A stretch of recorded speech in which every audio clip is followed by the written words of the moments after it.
A former USC basketball player says he's misunderstood, much like everybody with a Messiah complex. Edwin Diaz's ish is with his rebuilt knee. Ruh-roh. And to the Rams, training camp for Matthew Stafford is like, whatevs. Good morning. I'm James. And this is your daily dose of sports and snark for the greatest sports city in the world, Los Angeles. This is the faithful Angelenos Morning Report. It is April 16th, 2026. I am in a rush. I have a plane to catch, but I want to talk with you about LA sports.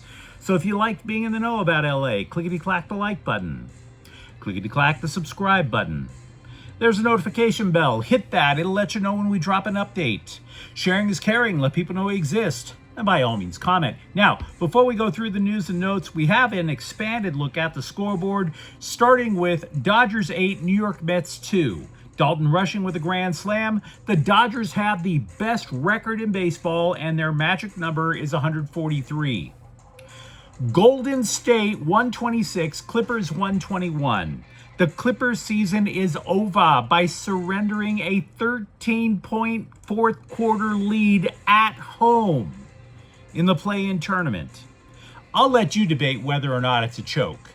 The Warriors finished the game with a 39-19 run.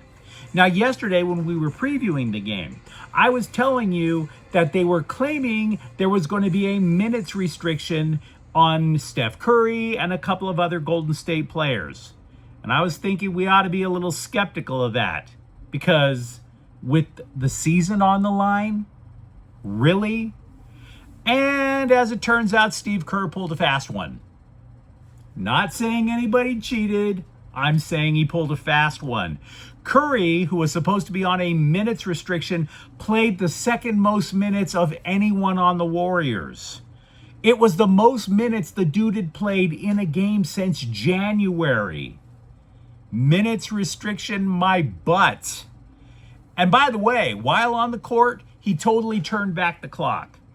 He scored 35 points, 27 of which in the second half, and sank 7 threes. Al Horford, also on an alleged minutes restriction, sank 4 threes. So Kawhi Leonard scored 20 in what I suppose could be his final game with the Clips. The scribes are acting as if the NBA wants to do anything about the allegations that Leonard got paid under the table to circumvent the salary cap. We're going to talk more about the Clippers in the coming days. But man, this is a hell of a way to end the season. Not good in the slightest. Toluca 3, Galaxy 0 in the second leg of CONCACAF Champions Cup quarterfinal. The Galaxy are out, and the fans, including myself, pretty doggone restless. They were chanting for the manager, Greg Vanney, to be fired. Meanwhile, today, the Kings are at Calgary at 6. It's the regular season finale. LA has earned points in its last 8 games.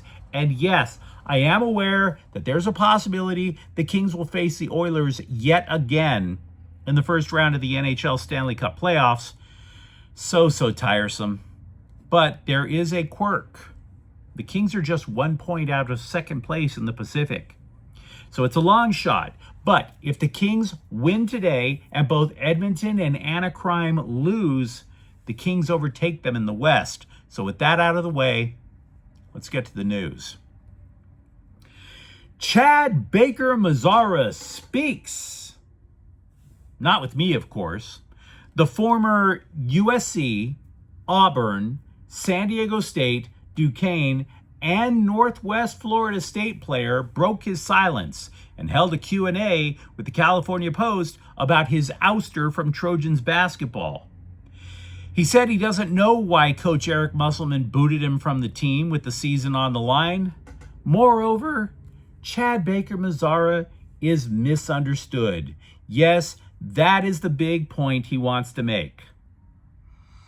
Yeah. And now, I'd like to pause for a moment, because you always hear about controversial actors or musicians, other artists saying, I'm just misunderstood. I just typed in the phrase, I'm just misunderstood, on a Google search, and one of the first results is an article titled, "Calling Yourself Misunderstood is Code for Narcissist." Let that one kind of resonate. Here's what you need to know from the interview. 1, Musselman didn't even speak to him about the decision. They didn't even have one of those half-assed, "we've decided to go in another direction" lines that you hear when human resources hands you a pink slip. You don't need a Ouija board to read that message. Musselman had had enough.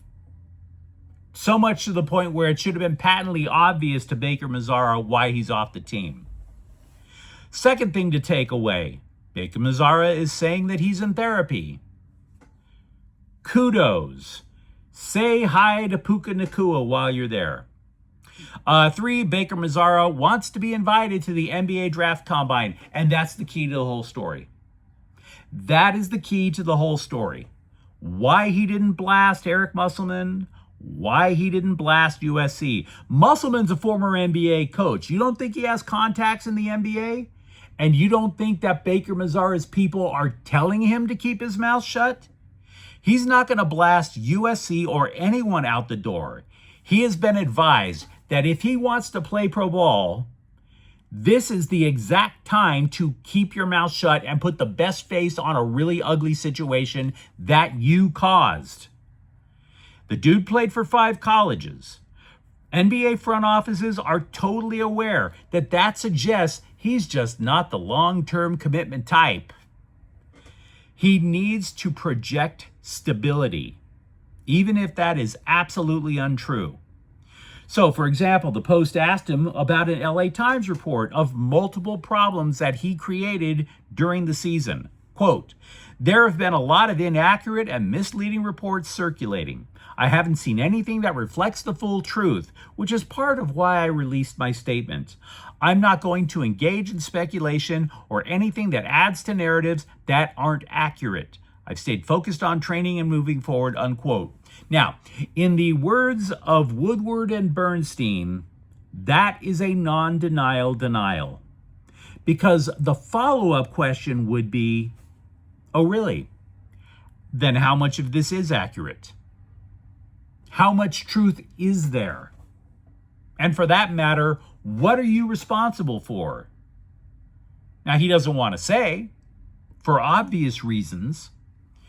For its part, USC is keeping its mouth shut on the whole doggone thing, which is the right call.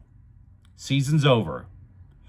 Before last season began, Musselman placed a wager on a player choosing his 5th program in 6 years.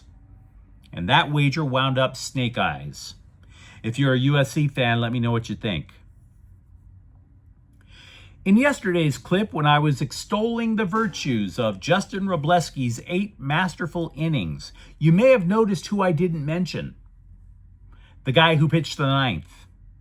Because it sure as hell wasn't Edwin Diaz. Which brings us to your daily injured Dodger pitcher update. The Dodgers were mum about why Diaz hasn't pitched since Friday, why the velocity on his fastball dropped more than 2 miles an hour, other than to say he, quote, didn't feel right, unquote. So in other words, no need to bring back the girl with the trumpet yet. Well, we finally have some info on Diaz. It's his knee, which should make your blood run a little cold if you're a Dodger fan, because that's the same knee where he blasted out his own patellar tendon during the 2023 World Baseball Classic, which forced him to miss the entire season. Now, Diaz did pitch a bullpen sesh at the Ravine on Tuesday. Dave Roberts said it went well enough for him to trust him with the save situation again, which means he didn't pitch in last night's game. But long term, the Rams are expected to limit quarterback Matthew Stafford's throwing reps during this upcoming training camp because according to ESPN, I mean, what was the big clue that the Rams were not going to have Stafford go full throttle in the preseason? What was the big clue? That he's 38? That the old gunslinger needed a motorized wheelchair in training camp last year? Does anybody remember how the scribes and the bloggerati speculated that Stafford wouldn't be good to go at the start of last season? Do you remember that? Well, brace yourself for those stories to get copied and pasted in August, guys. Doesn't matter whether it's true or not. Brace yourselves, them stories are a-coming.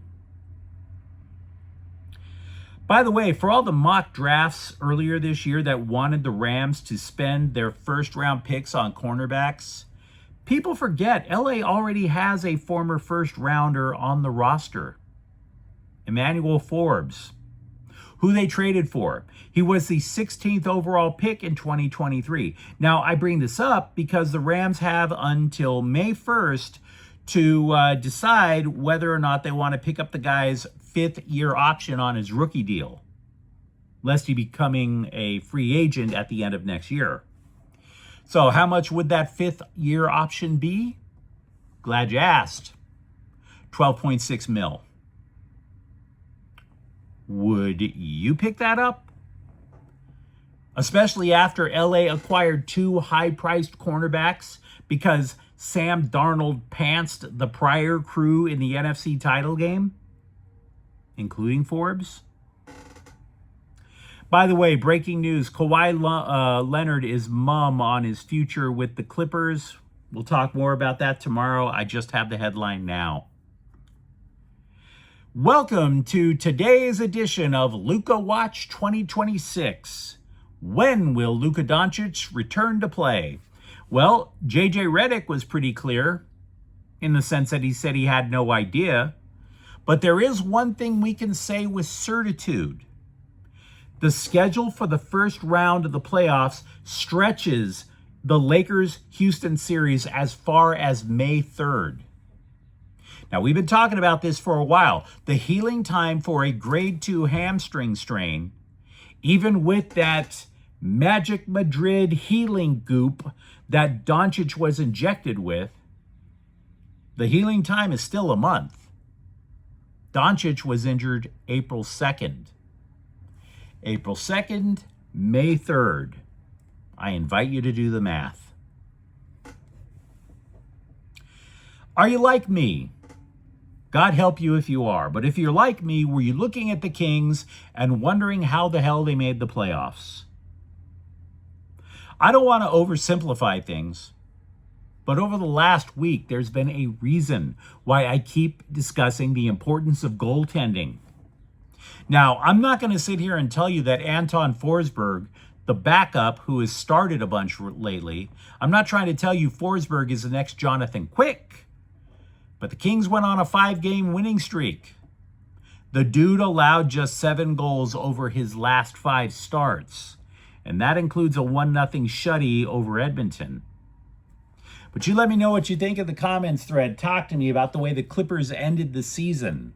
Or for that matter, do you buy anything that Chad Baker-Mazara is selling? And if you enjoyed this update, don't forget to subscribe to Faithful Angelenos. We're talking LA sports every single day. Thank you for watching. I'm James, and we'll be back tomorrow. Faithful Angelenos is a Kian Cortel Queso production. Take care.